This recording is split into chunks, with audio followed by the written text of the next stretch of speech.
Hello friend, आज हम geography का एक महत्वपूर्ण चैप्टर है भूकंप अर्थक्वेक को देखेंगे। इससे भी क्वेश्चन पूछे जाते हैं और इस वीडियो को अगर आप लोग देख लीजिएगा तो फिर से भूकंप पढ़ने की ज़रूरत नहीं पड़ेगी, क्योंकि सारे क्वेश्चन मैंने देखा है, चाहे वो IAS हो या PCS हो, यहाँ से क्वेश्चन एकदम फंस ही जाएंगे। पृथ्वी के अंतर्जात एवं बहिर्जात बलों के कारण ऊर्जा का निष्कासन होता है, जिसके कारण तरंगों की उत्पत्ति होती है जो सभी दिशाओं में फैलकर पृथ्वी पर कंपन उत्पन्न करती है, और इसे ही भूकंप कहते हैं। भूकंप प्राकृतिक एवं मानवीय दोनों कारणों से आते हैं, जैसे परमाणु परीक्षण द्वारा भूमिगत खानों की छतों के गिरने से, ये मानवीय कारण है।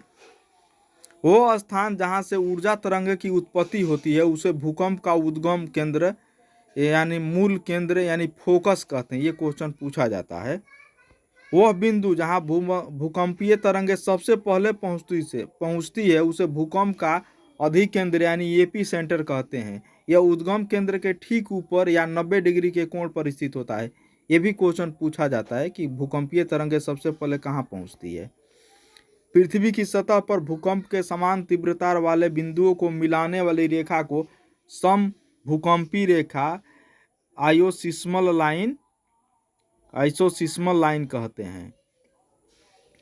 भूकंप आने से पहले वायुमंडल में रेडान गैसों की मात्रा में वृद्धि हो जाती है, भूकंप आने का संकेत है। और भूकंप के अध्ययन को सिस्मोलॉजी कहते हैं। ये सारे जितने मैंने टिक किए हैं ये सारे क्वेश्चन इंपॉर्टेंट है।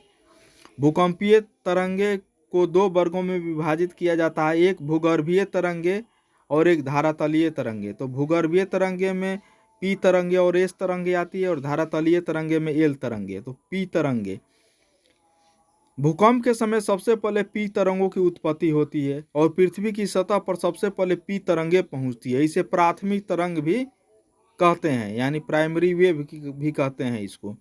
ये ध्वनि तरंगों के समान अनुदैर्ध्य तरंगे होती है। ये ठोस, तरल एवं गैस तीनों माध्यम में गमन कर सकती है, लेकिन इनका वेग ठोस, तरल और गैस में क्रमशः कम हो जाता है। यानी सबसे ज़्यादा इसका वेग रहेगा ठोस में, उसके बाद तरल में और उसके बाद गैस में।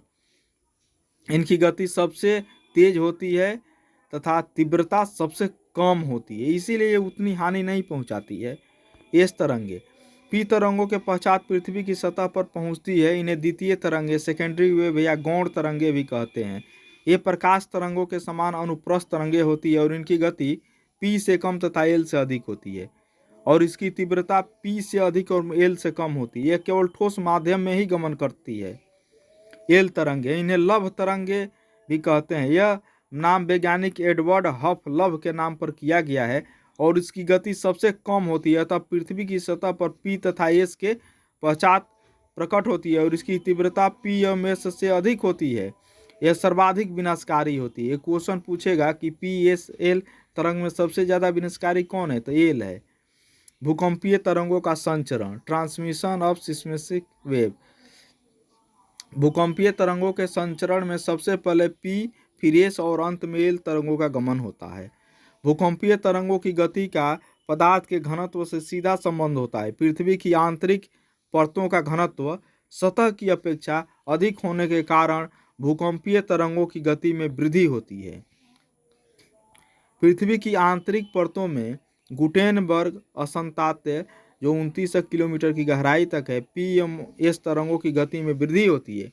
उसके बाद एस तरंगे विलुप्त हो जाती है, क्योंकि बाह्य कोर का पदार्थ तरल अवस्था में है और एस तरंगे केवल ठोस में ही गमन करती है। बाह्य कोर में पी तरंगों का परावर्तन एवं अपवर्तन होता है, लेकिन आंतरिक कोर में पहुंचते ही पी तरंगे की गति पुनः वृद्धि हो जाती है। एल तरंगे केवल सतह पर ही गति करती है, इसलिए सबसे अधिक विनाशकारी होती है। भूकंपीय तरंगों का छाया क्षेत्र, shadow zone of seismic waves. पृथ्वी का वो क्षेत्र जहां भूकंपीय तरंगों का अभिलेखन नहीं हो पाता है उसे छाया क्षेत्र कहते हैं। भूकंप के अधिकेंद्र से 105 डिग्री के अंदर पी एवं एस तरंगे गति करती है, जबकि 105 से 145 डिग्री के बीच दोनों तरंगों का अभाव होता है। इसलिए ये क्षेत्र P और S का छाया क्षेत्र होता है। 145 डिग्री के बाद P तरंगे पुनः प्रकट होती है, जबकि S तरंगे यहाँ भी लुप्त रहती है। S तरंगों का छाया क्षेत्र P तरंगों के छाया क्षेत्र से अधिक होता है। भूकंप का कारण 3 कारण होते हैं। प्राकृतिक कारण, भ्रंश, ज्वालामुखी क्रिया, गैसों का फैलाव, प्लेट विवर्तनिक। सबसे जो नया थी है वही प्लेट टेक्टोनिक थ्योरी है। दूसरा है मानव जनित कारण, परमाणु विस्फोट एवं भूमिगत परमाणु परीक्षण, बांधों का निर्माण, भूमिगत जलों का निष्कर्षण, खनन प्रक्रिया जिसमें जीवाश्म ईंधन व अन्य खनन शामिल है। अन्य कारण में उल्कापात, पृथ्वी के घूर्णन या परिभ्रमण के अंतर्गत अन्य आकाशीय पिंडों के पृथ्वी पर प्रभाव से होने वाली हलचल। भूकंप के प्रकार, टाइप ऑफ अर्थक्वेक। छिछले उद्गम केंद्र के भूकंप जो 0 से 50 किलोमीटर की गहराई तक आते हैं। मध्यम उद्गम केंद्र के भूकंप 50 से 250 किलोमीटर की गहराई। गहरे उद्गम केंद्र के भूकंप 250 से 700 किलोमीटर की गहराई। छिछले उद्गम केंद्रों वाले भूकंप सामान्यतः कम परिमाण, जबकि गहरे उद्गम वाले भूकंप अधिक परिमाण वाले होते हैं। विवर्तनिक क्रिया द्वारा उत्पन्न भूकंप को सामान्य भूकंप या विवर्तनिक भूकंप कहते हैं। इसी तरह के भूकंप अधिक आते हैं। ज्वालामुखी क्रिया द्वारा आने वाले भूकंप ज्वालामुखीय भूकंप कहलाते हैं। खनन क्षेत्रों में आने वाले भूकंप कोलैप्स भूकंप कहलाते हैं। कोलैप्स भूकंप। और परमाणु या रासायनिक विस्फोट से उत्पन्न भूकंप विस्फोटक भूकंप। बड़े बांधों के टूटने से उत्पन्न भूकंप बांध जनित भूकंप कहते हैं। भूकंपीय तीव्रता का मापन, measurement of seismic intensity.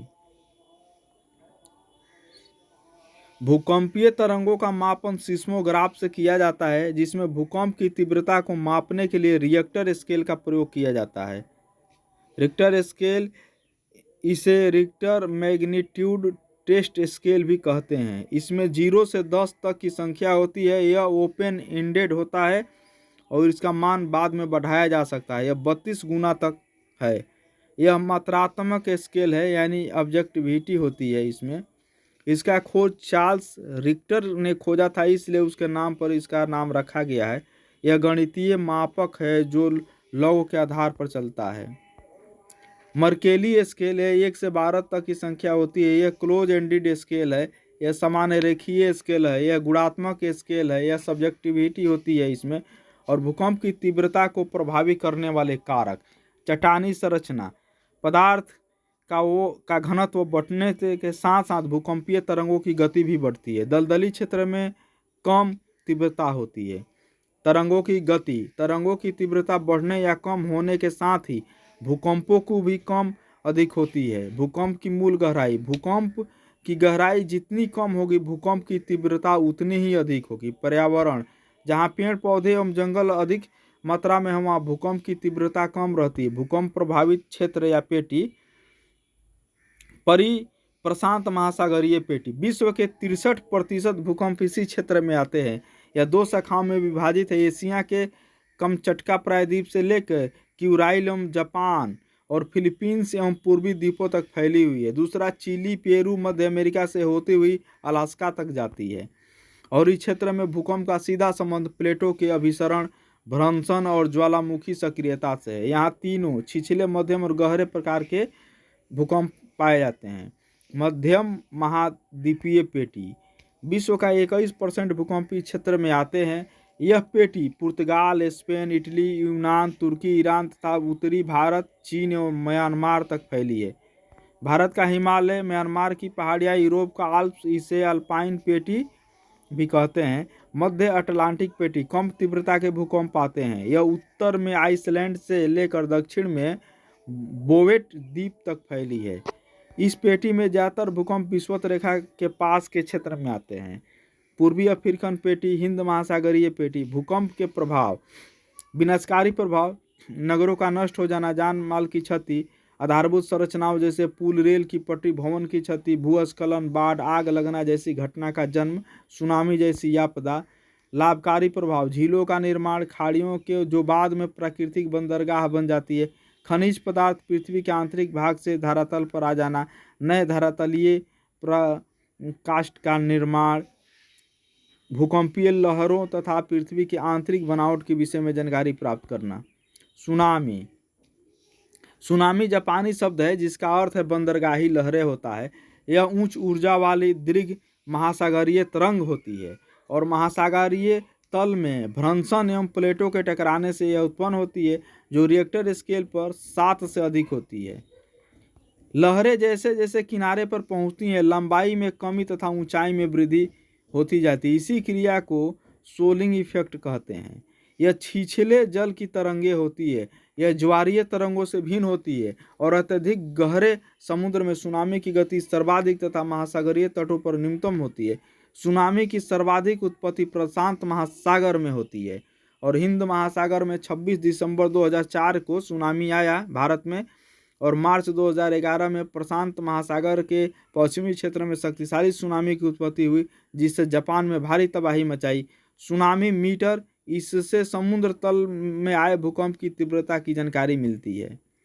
Okay friend, तो ये रहा भूकंप की पूरी जानकारी और इसी से क्वेश्चन आते हैं। ओके फ्रेंड, फिर मिलते हैं किसी नेक्स्ट